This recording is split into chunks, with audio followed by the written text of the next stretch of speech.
Delicious റെസിപ്പീസിലേക്ക് ഒരിക്കൽ കൂടി സ്വാഗതം. ഇന്ന് നല്ലൊരു നാടൻ ഫ്രൈഡ് റൈസുമായിട്ടാണ് ഞാൻ വന്നിരിക്കുന്നത്. നമ്മുടെ കല്യാണ പാർട്ടികളിലൊക്കെ വിളമ്പാറുള്ള നല്ല ടേസ്റ്റി ആയിട്ടുള്ള ഒരു നാടൻ ഫ്രൈഡ് റൈസാണിത്. ഇത് ചിക്കൻ റോസ്റ്റിൻ്റെ കൂടെയോ ബീഫ് റോസ്റ്റിൻ്റെ കൂടെയോ ഒക്കെ കഴിക്കാവുന്നതാണ്. വെജിറ്റേറിയൻസ് ആണെങ്കിൽ ഗോബി മഞ്ചൂരിയനോ അല്ലെങ്കിൽ പനീർ ടിക്ക മസാലയുടെ കൂടെയൊക്കെ ഇത് കഴിക്കാം. ഞാനിവിടെ നല്ല കുറുകിയ ചാറോട് കൂടിയ ബീഫ് കറിയും സാലഡും പപ്പടവും കൂട്ടിയിട്ടാണ് ഈ ഫ്രൈഡ് റൈസ് കഴിക്കുന്നത്. അപ്പോൾ നമുക്കധികം സമയം കളയാതെ ഇതെങ്ങനെയാണ് തയ്യാറാക്കുന്നതെന്ന് നോക്കിയാലോ. ഇന്നത്തെ ഈ ഫ്രൈഡ് റൈസ് തയ്യാറാക്കാനായിട്ട് 3 കപ്പ് ബാസ്മതി റൈസാണ് ഞാൻ എടുക്കുന്നത്. 250 ml കപ്പിന് 3 കപ്പാണ് എടുക്കുന്നത്. ഇത് ദാവത്ത് ബ്രാൻഡിൻ്റെ ബാസ്മതി റൈസാണ്. ആദ്യം ഇത് നന്നായിട്ടൊന്ന് കഴുകിയെടുക്കാം. അതിനുശേഷം കുറച്ച് വെള്ളം ഒഴിച്ച് അരമണിക്കൂർ ഇതൊന്ന് കുതിർത്ത് വെക്കണം. അരി നല്ലതുപോലെ കഴുകിയ ശേഷം വേണം വെള്ളം ഒഴിച്ച് വെക്കാനായിട്ട്. അരമണിക്കൂറിന് ശേഷം വെള്ളം ഊറ്റിക്കളഞ്ഞാൽ മതിയാകും. വീണ്ടും ഇത് കഴുകണ്ട. ഒരു വലിയ പാത്രത്തിലേക്ക് ഏകദേശം 1 ടേബിൾ സ്പൂൺ വെജിറ്റബിൾ ഓയിലാണ് ഞാനിപ്പോൾ ചേർക്കുന്നത്.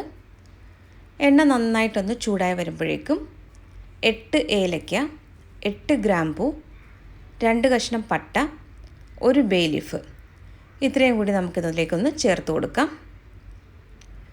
ഇത് നന്നായിട്ടൊന്ന് മൂപ്പിച്ചെടുത്ത ശേഷം ഇതിലേക്ക് നമുക്ക് അരിയാണ് ചേർക്കാനുള്ളത്.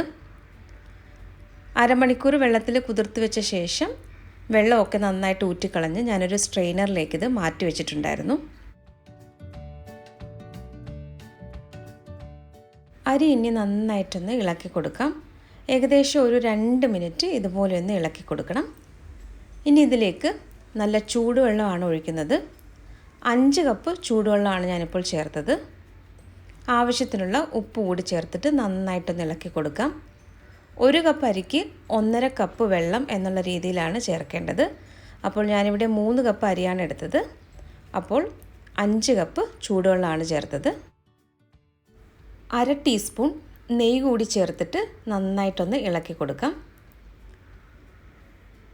ഇപ്പോൾ ഇത് നന്നായിട്ടൊന്ന് തിളച്ച് വരാൻ തുടങ്ങിയിട്ടുണ്ട്. 1 ടീസ്പൂൺ നാരങ്ങ നീരും കൂടി ചേർത്തിട്ട് നല്ലതുപോലെ ഒന്ന് ഇത് ഇളക്കി കൊടുക്കാം. ഇനി നമുക്കൊന്ന് അടച്ച് വെച്ചിട്ട് ഇത് വേവിച്ചെടുക്കണം. ഇത് അരമണിക്കൂർ കുതിർത്ത് വെച്ചിട്ടുള്ളതായതുകൊണ്ട് പെട്ടെന്ന് തന്നെ ഇത് വെന്ത് കിട്ടും. അപ്പോൾ ഞാനിതൊന്ന് അടച്ച് വെക്കുകയാണ്. ഇടയ്ക്ക് ഇതൊന്ന് തുറന്നിട്ട് ഒന്ന് ഇളക്കി കൊടുക്കണം. അപ്പോൾ ഇവിടെ അരി കുറച്ചുകൂടി ഒന്ന് വേവാനുണ്ട്, അതുപോലെ വെള്ളം കുറച്ചുകൂടി ഒന്ന് വറ്റി വരാനുണ്ട്. അപ്പോൾ ഇതൊന്ന് മിക്സ് ചെയ്തെടുത്ത ശേഷം വീണ്ടും ഒന്ന് അടച്ച് വെച്ചിട്ട് വേവിച്ചെടുക്കുകയാണ്. അപ്പോൾ അരി ഒരുപാട് അങ്ങ് വെന്ത് കുഴഞ്ഞു പോകരുത്. അപ്പോൾ ഇനി ഇതൊന്ന് തുറന്ന് നോക്കാം. ഇവിടെ അരിയൊക്കെ നല്ല പെർഫെക്റ്റായിട്ട് വെന്ത് വന്നിട്ടുണ്ട്. ഇനി നമുക്ക് ഫ്ലെയിം ഓഫ് ചെയ്തിട്ട് ഇത് മാറ്റി വയ്ക്കാം. ഈ ഫ്രൈഡ് റൈസ് അവസാനം ലെയറിങ് ചെയ്യുമ്പോൾ ആവശ്യമായിട്ടുള്ള കുറച്ച് സവാളയും കാഷ്യൂനട്ട്സും ഉണക്കമുന്തിരിയുമാണ് ഞാനിപ്പോൾ ഫ്രൈ ചെയ്തെടുക്കാൻ പോകുന്നത്. അപ്പോൾ കുറച്ച് വെജിറ്റബിൾ ഓയിലൊന്ന് നന്നായിട്ട് ചൂടായി വരുമ്പോൾ അതിലേക്ക് ഒരു സവാള സ്ലൈസ് ചെയ്തത് 2 ബാച്ചായിട്ടിട്ടാണ് ഞാനിന്ന് ഫ്രൈ ചെയ്തെടുക്കുന്നത്. അപ്പോൾ ഈ ഒരു കളറാകുമ്പോൾ തന്നെ നമുക്ക് എണ്ണയിൽ നിന്ന് എടുത്ത് മാറ്റണം. ഇതുപോലെ അടുത്ത ബാച്ചും കൂടി ചെയ്യാം. ഇനി ഇതിലേക്ക് കുറച്ച് കാഷ്യൂനട്ട്സാണ് ചേർക്കുന്നത്. ഞാനൊരു 15 കാഷ്യൂനട്ട്സ് ഫ്രൈ ചെയ്തെടുക്കുന്നുണ്ട്. ഇതിനങ്ങനെ പ്രത്യേകിച്ച് അളവൊന്നുമില്ല, നിങ്ങൾക്ക് ഇഷ്ടമുള്ള അത്രയും എടുക്കാം. ഈ കാഷ്യൂനട്ട്സ് ഒന്ന് ചെറുതായിട്ട് ഫ്രൈ ആയി വരുമ്പോഴേക്കും അതിലേക്ക് കുറച്ച് ഉണക്കമുന്തിരി കൂടി ഇട്ടിട്ട് അതുകൂടി നല്ലതുപോലെ ഒന്ന് വറുത്തെടുത്ത് മാറ്റി വയ്ക്കാം. ഇനി നമുക്ക് കുറച്ച് വെജിറ്റബിൾ ഒന്ന് വഴറ്റിയെടുക്കാനുണ്ട്. അപ്പോൾ നേരത്തെ സവാള വഴറ്റിയെടുത്ത എണ്ണ കൂടുതലായിരുന്നു. അപ്പോൾ ഞാൻ കുറച്ച് എണ്ണ മാറ്റിയിട്ടുണ്ട്. ഏകദേശം 1 ടേബിൾ സ്പൂൺ എണ്ണ മാത്രമാണ് ഇപ്പോൾ കടായിലുള്ളത്. 1 ടീസ്പൂൺ ഇഞ്ചി വെളുത്തുള്ളി പേസ്റ്റ് നല്ലതുപോലെ ഒന്ന് വഴറ്റിയെടുത്ത ശേഷം കുറച്ച് ക്യാരറ്റും ബീൻസും കൂടി ഒന്ന് വഴറ്റണം. 2 ക്യാരറ്റും 12 ബീൻസുമാണ് ഞാൻ എടുത്തത്. ഇതുപോലെ കനം കുറച്ച് വേണം അരിഞ്ഞെടുക്കാനായിട്ട്. ഇനി ഇതൊന്ന് പെട്ടെന്ന് വഴന്ന് കിട്ടാനായിട്ട് കുറച്ച് ഉപ്പും കൂടി ചേർക്കുന്നുണ്ട്. ഉപ്പ് വളരെ കുറച്ച് വേണം ചേർക്കാനായിട്ട്. ചോറ് വേവിച്ചപ്പോഴും ഉപ്പ് ചേർത്തിട്ടുണ്ടായിരുന്നു. ഇനി ഇതിലേക്ക് 2 ടേബിൾ സ്പൂൺ വെള്ളമാണ് ചേർക്കുന്നത്. വെള്ളം ഒഴിച്ചിട്ട് നന്നായിട്ടൊന്ന് ഇളക്കി കൊടുക്കാം. അതിനുശേഷം ഇതൊന്ന് അടച്ച് വെച്ചിട്ട് വേവിച്ചെടുക്കാം. ഇത് വളരെ പെട്ടെന്ന് തന്നെ വെന്ത് കിട്ടും. അപ്പോൾ നമുക്കിതൊന്ന് അടച്ച് വയ്ക്കാം. ഇപ്പോൾ വെജിറ്റബിളൊക്കെ പാകത്തിന് വഴന്ന് വന്നിട്ടുണ്ട്. ഇനി ഫ്ലെയിം ഓഫ് ചെയ്തിട്ട് ഇത് മാറ്റി വയ്ക്കാം. ഇനി നമുക്ക് ഫ്രൈഡ് റൈസ് എങ്ങനെയാണ് ലെയർ ചെയ്തതെന്ന് നോക്കാം. അപ്പോൾ ഒരു ചുവട് കട്ടിയുള്ള ഒരു വലിയ പാത്രം എടുക്കുക.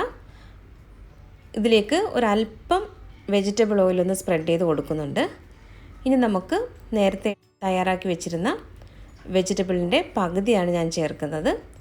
കുറച്ച് ഫ്രൈ ചെയ്ത് വെച്ച സവാള കൂടി ചേർത്തിട്ട് തയ്യാറാക്കി വെച്ചിട്ടുള്ള ചോറിൽ നിന്നും പകുതി ചേർത്ത് കൊടുക്കാം. ഇനി ഇതിന് മുകളിലായിട്ട് ബാക്കിയുള്ള വെജിറ്റബിൾ വഴറ്റിയതും സവാള വറുത്തെടുത്തതും കാഷ്യൂ നട്ട്സും കിസ്മിസും കൂടി ചേർക്കുന്നുണ്ട്. ഈ സവാള വറുത്ത് ചേർക്കുന്നത് നിങ്ങൾ സ്കിപ്പ് ചെയ്യരുത്. ഇങ്ങനെ സവാള വറുത്ത് ചേർത്ത് നമ്മൾ ലെയർ ചെയ്തെടുത്ത് കഴിയുമ്പോൾ നല്ല ടേസ്റ്റിയാണ് കേട്ടോ ഈ ഒരു ഫ്രൈഡ് റൈസിന്. അപ്പോൾ ആ ഒരു സ്റ്റെപ്പ് നിങ്ങൾ സ്കിപ്പ് ചെയ്യരുത്. ബാക്കിയുള്ള ചോറൊക്കെ നിരത്തിയ ശേഷം ഏറ്റവും മുകളിലായിട്ട് കുറച്ച് സവാള വറുത്തതും കാഷ്യൂ നട്ട്സും ഉണക്കമുന്തിരിയും ഒക്കെ ചേർക്കുകയാണ്. ഇനി നമുക്കിത് ഏറ്റവും ചെറിയ തീയിൽ ഒരു 10 മിനിറ്റ് ഒന്ന് വെക്കണം. അപ്പോൾ തീ ഏറ്റവും കുറച്ച് വയ്ക്കാനായിട്ട് പ്രത്യേകം ശ്രദ്ധിക്കണം. ഇപ്പോൾ ഏകദേശം 10 മിനിറ്റ് കഴിഞ്ഞിട്ടുണ്ട്. നമുക്കിതൊന്ന് തുറന്ന് നോക്കാം. നല്ല പെർഫെക്റ്റ് ആയിട്ടുള്ള നാടൻ ഫ്രൈഡ് റൈസ് ഇവിടെ റെഡി ആയിട്ടുണ്ട്. അപ്പോൾ ഇതെല്ലാവരും ഒന്ന് ട്രൈ ചെയ്ത് നോക്കണം. ട്രൈ ചെയ്ത് നോക്കിയിട്ട് നിങ്ങൾ ഫീഡ്ബാക്ക് കൂടി തരാനായിട്ട് മറക്കരുത്.